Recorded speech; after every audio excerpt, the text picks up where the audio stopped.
Hey, life group fam, you ready? You ready for your life group? Before you get ready to go into your life group, let's do a little catching up. How are things going for you? How's the fast? How's those twigs and sticks and veggies and fruit going along with you in the Daniel fast? How are you getting prepared for first fruit at the end of the month? How is just inviting other people to the life group?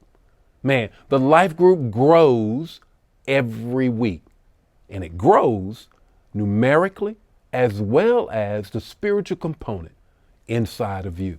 Hey, so continue to invite people, continue to grow. Let's drill deeper. Let's go a little bit further. This week is God Restore My Relationships. Hear this for a moment.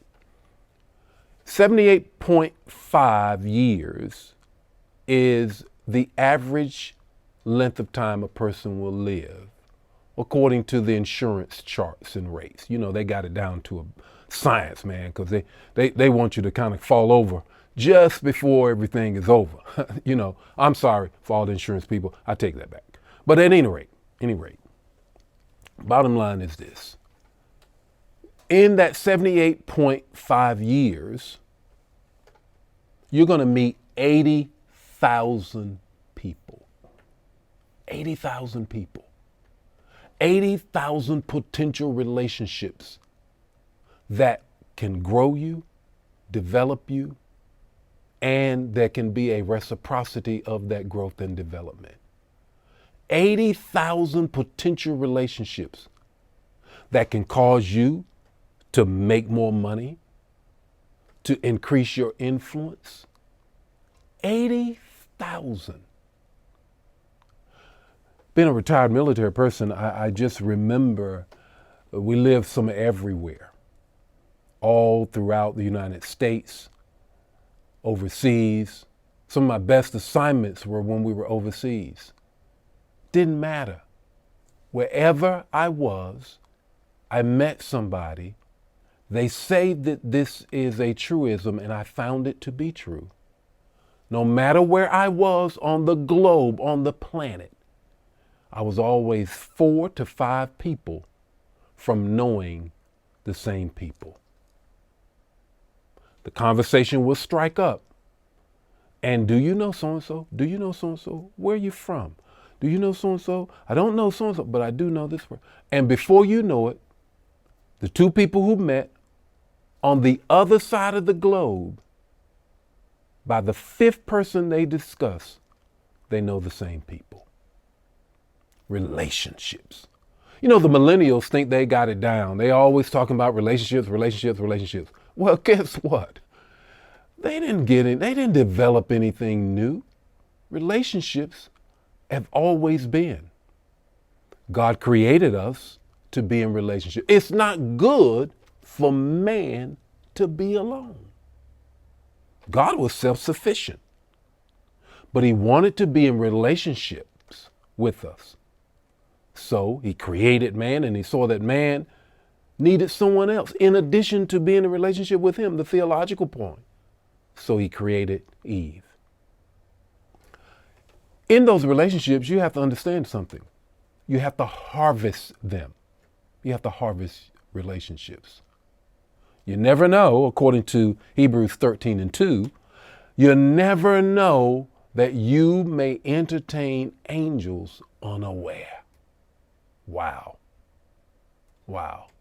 I sure hope I don't blow it if I were to meet an angel unaware. You remember the movie, The Preacher's Wife.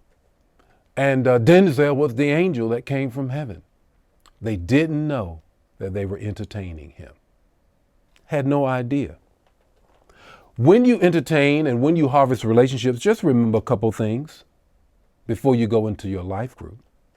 You're supposed to disciple relationships. Every relationship has to do with somebody's journey to God, whether it's yours or whether it's theirs. Ultimately, are we discipling one another to a closer walk with God? Second thing is, relationships require work. The hardest working people in the world are two married folk. Trust me, they require work. Every day, they require you to get at it. So, I have some questions for you before you go into your life group to spark your mind, to get you ready, to get you on the edge of your seat before you start zooming and talking about relationships and how God is going to restore them. Several questions, let me raise them. Have you had someone in your life that modeled the relationships that you know are purposeful in your life right now? Talk about that. Can you think of a situation or a circumstance in your life, your own life, where you experienced a Nineveh moment? I ain't going. Let them die. I don't want to have anything to do with them people. I'm sick of them. Whatever that Nineveh moment was, reflect on it. Think about it. Talk about it. Here's the third thing, what are some of the benefits of applying what you're going to learn and have learned in your devotional periods about relationships? The manners that you've had, the scriptures, and the journaling that you've had. What do you recognize about your own relationships that you had not recognized before, now that God is restoring you in relationships? Two more things. What are some ways you can improve your number one relationship? That's your relationship with the Lord. Think about it, talk about it, share about it. And finally, what relationships are you mining, you're digging into, you're working on right now? And what is God speaking to you concerning them, progressively developing into the relationship that you need for them to be? Hey, let's go to life groups. I believe this will help you as y'all drill deeper into God restoring relationships.